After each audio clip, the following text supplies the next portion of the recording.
کہ اصل میں ساری یہ خرابیاں جو پیدا ہوتی ہیں، چاہے وہ غیبت ہو، چاہے وہ بد نظری ہو، چاہے وہ حب جاہ ہو، عجب ہو، خود پسندی ہو، یہ سارے کے سارے شاخسانے ہیں اللہ تعالیٰ کے ساتھ تعلق مضبوط نہ ہونے کے۔ اللہ تبارک و تعالیٰ کے ساتھ تعلق مضبوط ہو، اللہ تبارک و تعالیٰ کا دھیان رہے، تو پھر یہ چیزیں قریب بھی نہیں پھٹکتی۔ دل میں اللہ تبارک و تعالیٰ کے ساتھ رشتہ جڑا ہوا ہو، اللہ تبارک و تعالیٰ کی نعمتوں کا دھیان ہو، اس نعمتوں کا شکر ادا کرنے کی توفیق ہو رہی ہو، اللہ تبارک و تعالیٰ نے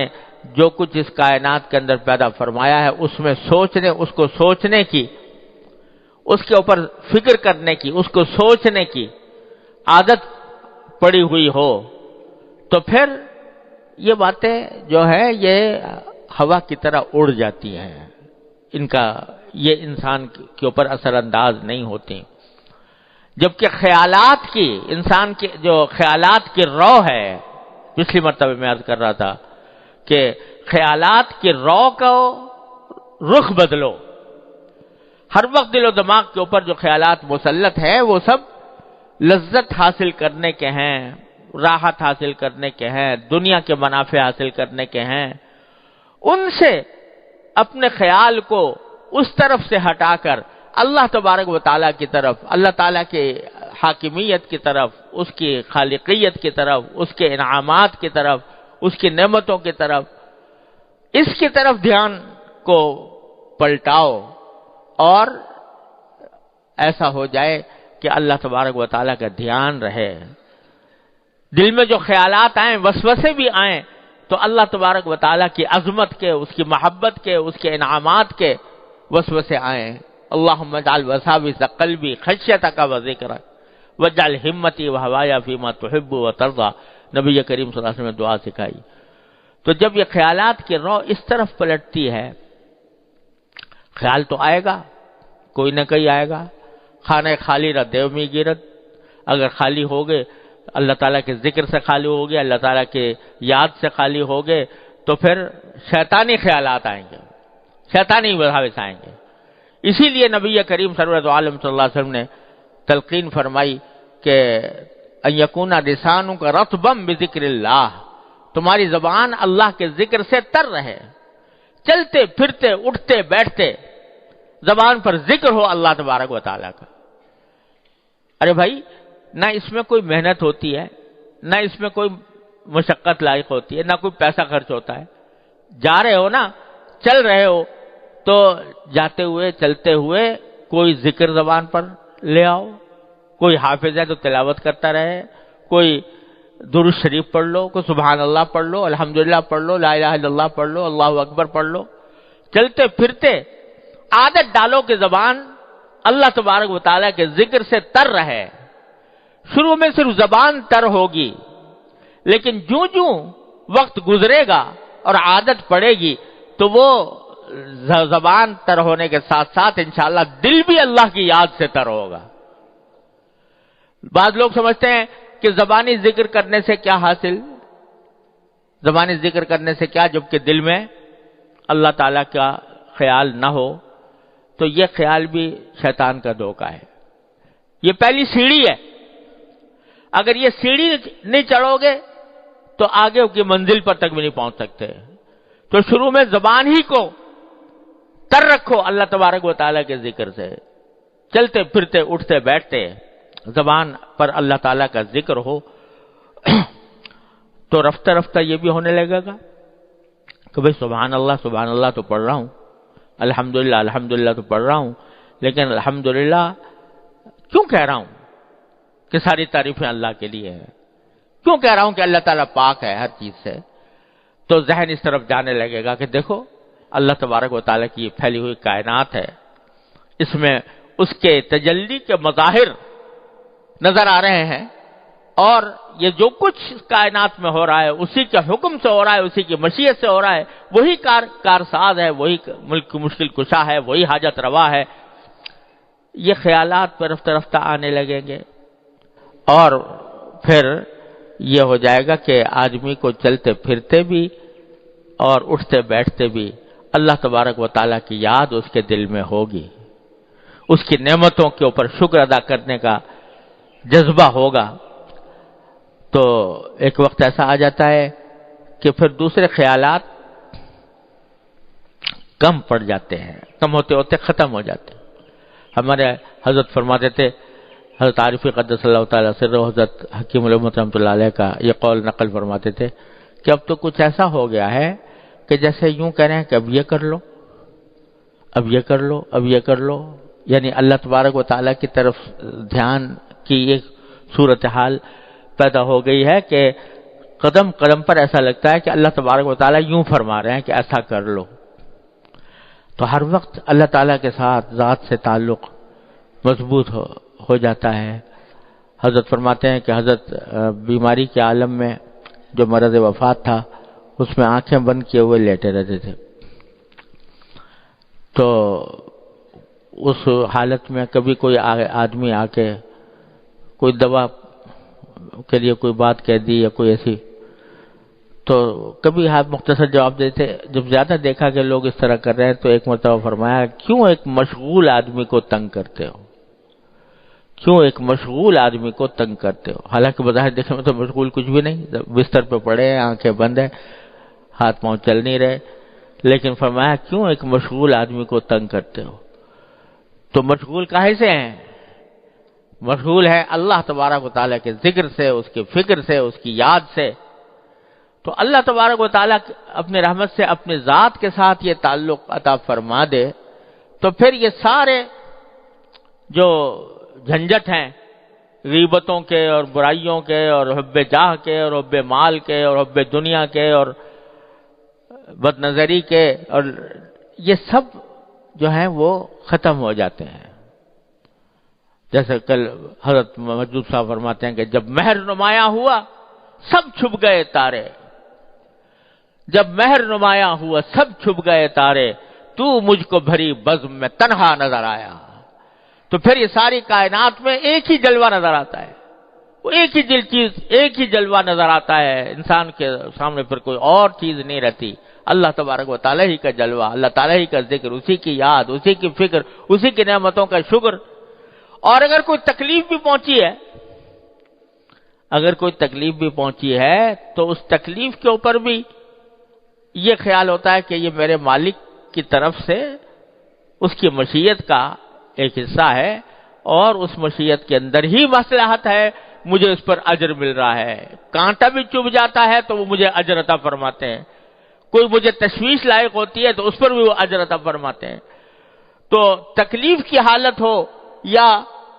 راحت کی حالت ہو، ہر صورت میں اللہ تبارک و تعالیٰ کے ذکر و فکر سے انسان کا دل آباد رہتا ہے۔ تو یہ اللہ تبارک و تعالیٰ کے ساتھ تعلق ہے جو انسان کو ان ساری گناہوں سے بچاتا ہے۔ کہاں کا عجب، کہاں کا تکبر؟ جب اللہ تبارک و تعالیٰ کی ذات کی طرف دھیان لگ گیا، اس کے ساتھ تعلق مضبوط ہو گیا، تو پھر کہاں کا عجب اور کہاں کا اپنی کوئی حقیقت نظر نہیں آتی۔ اللہ تبارک و تعالیٰ کے عظمتوں کا استحضار کرنے کے نتیجے میں کبھی آدمی کے پر خیال بھی نہیں گزر سکتا کہ میں کوئی ایسی چیز ہوں کہ جو قابل ذکر ہو، سب کچھ ان کی عطا ہے۔ میرے حضرت والد ماجد رحمۃ اللہ علیہ تعالیٰ ان کے درجات بلند فرمائے۔ اللہ اکبر کبیرہ۔ مرض وفات سے کچھ دن پہلے ایک دن کبھی کبھی حضرت شعر بھی فرماتے تھے، تو ایک شعر فرمایا تھا اور وہ اس کی حالت کی تصویر کیا ہے، اللہ تبارک و تعالیٰ وہ ہم سب کے لیے اپنا حال بنا دے اپنی رحمت سے۔ فرمایا کہ تیرا جمال ہے، تیرا خیال ہے، تو ہے، تیرا جمال ہے، تیرا خیال ہے، تو ہے، مجھے یہ فرصت کاوش کہاں کہ کیا ہوں میں تو ہر وقت تیرے جمال، تیرے کمال میں، تیری ذات میں محور مگن ہوں، تو مجھے یہ کام فرصت رکھی ہے کہ میں اپنے بارے میں سوچوں کہ میری کیا حقیقت ہے اور میں کتنا بڑا ہوں اور کتنا چھوٹا ہوں. تیرا جمال ہے، تیرا خیال ہے، تو ہے، مجھے یہ فرصت کاوش کہاں کہ کیا ہوں میں. یہ اللہ تبارک و تعالی سے تعلق جب اپنی رحمت سے اللہ تعالیٰ اس کو مضبوط فرما دیتے ہیں تو یہ کیفیت ہو جاتی ہے. تیرا جمال ہے، تیرا خیال ہے، تو ہے، ہر وقت، ہر آن، ہر وقت، ہر آن، ہر کام میں. بظاہر آدمی دنیا کے کام میں لگا ہوا ہوتا ہے، لیکن اس کا دل مشغول ہے اللہ تبارک و تعالیٰ کے ساتھ. اور بظاہر وہ دیکھنے میں وہ کام کر رہا ہے جس کا دین سے کوئی تعلق نہیں، لیکن حقیقت میں اندر اس کا باطن، اس کا خیال، اس کا دھیان وہ اللہ تعالیٰ کی طرف ہے. دست بیار و دل بیار و دست بکار، کہ ہاتھ تو کام میں لگے ہوئے ہیں لیکن دل اللہ تبارک و تعالیٰ کی طرف متوجہ ہے. میں نے اپنے والد ماجد قدس اللہ تعالیٰ سرہ سے سنا، حضرت فرماتے تھے کہ ایک مرتبہ حضرت حکیم الامت قدس اللہ تعالیٰ سرہ کے خلفاء میں سے حضرت مفتی محمد حسن صاحب رحمۃ اللہ علیہ، ان کے مدرسے میں، امرتسر میں ان کا مدرسہ تھا، تو وہاں ایک مرتبہ حضرت کے کچھ خلفاء کا اجتماع ہوا، جس میں خود حضرت مفتی محمد حسن صاحب رحمۃ اللہ علیہ بھی تھے، میرے والد ماجد رحمۃ اللہ علیہ بھی تھے، اور حضرت مجذوب صاحب جو حضرت کے بڑے عاشق زار قسم کے خلیفہ تھے، اور تخلص بھی مجذوب تھا اور کچھ ادائیں بھی مجذوبانہ تھیں. تو ان کا اجتماع تھا. حضرت مفتی محمد حسن صاحب رحمۃ اللہ علیہ نے کچھ کھانے کی دعوت کی ہوئی تھی، تو کھانا ہوا. کھانے کے بعد وہ آم کا موسم تھا، آم لائے گئے، سب نے آم چوسے، اور اسی دوران حضرت مجذوب صاحب چونکہ شاعر آدمی تھے تو شعر بہت سناتے رہے، غزلیں بھی سناتے رہے، کچھ ہنسی مذاق بھی ہوتا رہا. آخر کار جب کافی دیر مجلس گزر گئی تو حضرت مجذوب صاحب نے فرمایا کہ بھئی بتاؤ کس کس کو غفلت ہوئی، یعنی اس کھانے پینے میں، اس دعوت میں، اس مجلس میں، ہنسی مذاق میں کس کس کو غفلت ہوئی. غفلت کے معنی یہ کہ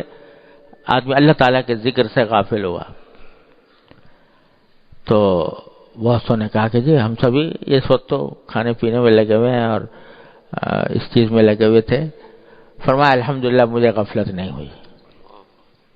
یعنی اس ہنسی مذاق کے ماحول میں بھی،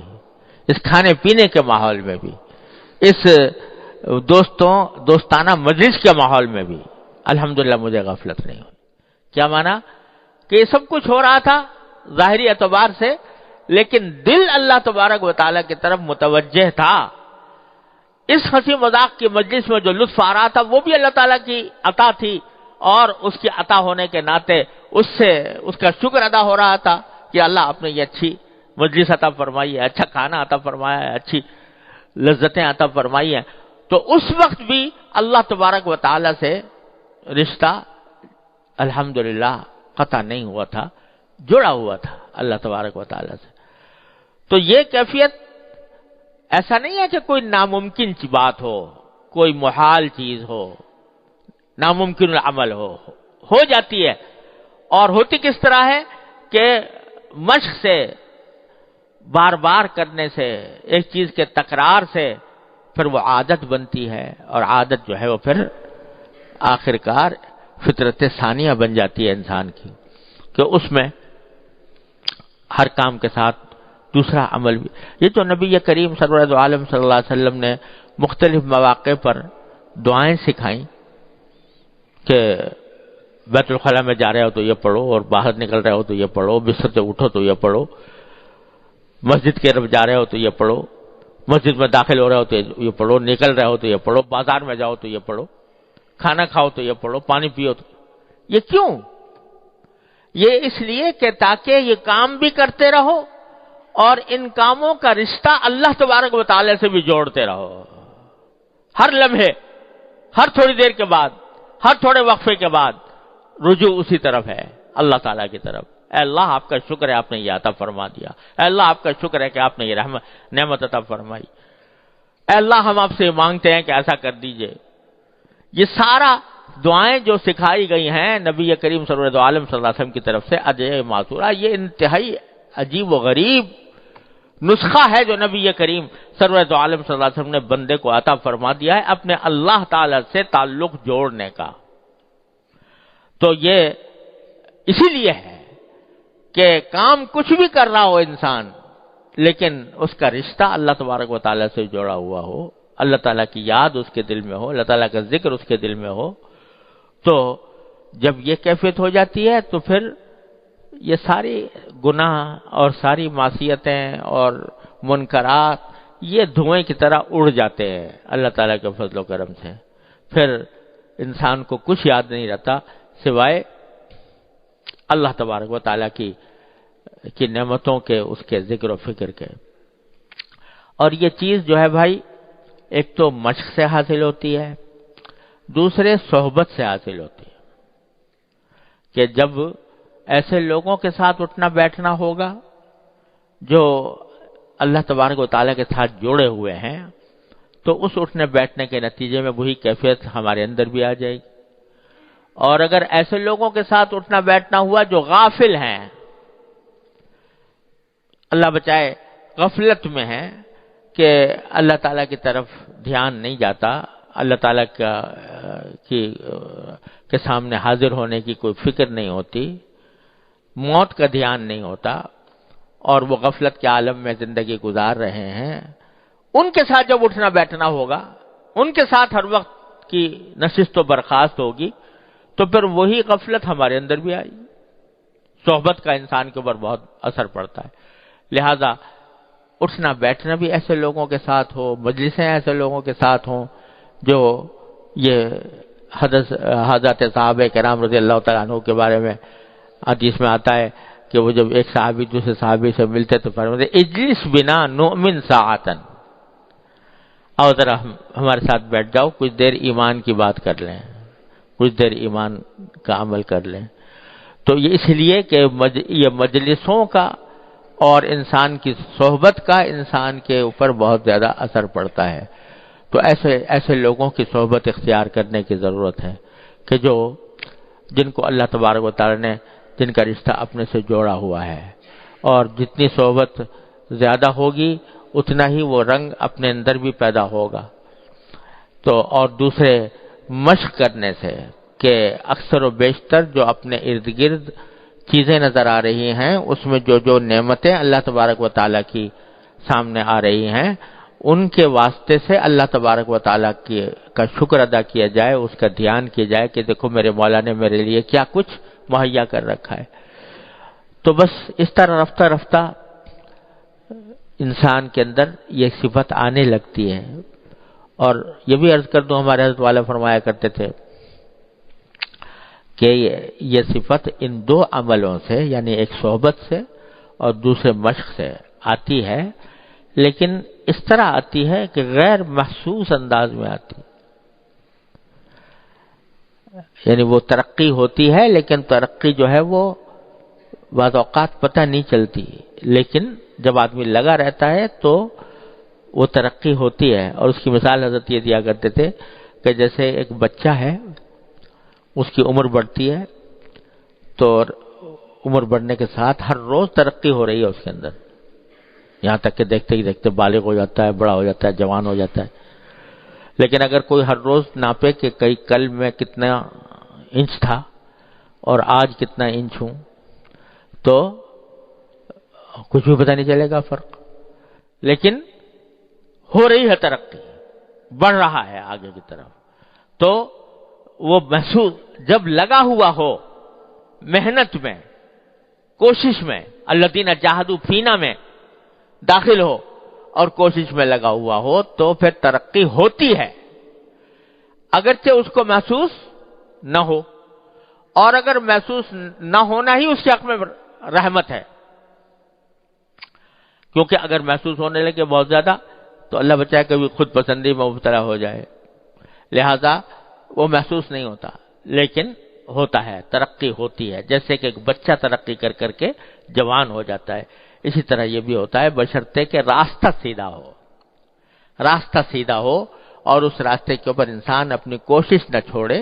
تو اللہ تبارک و تعالیٰ فضل و کرم فرماتے ہیں، ترقی ہوتی ہے۔ اور اس وجہ سے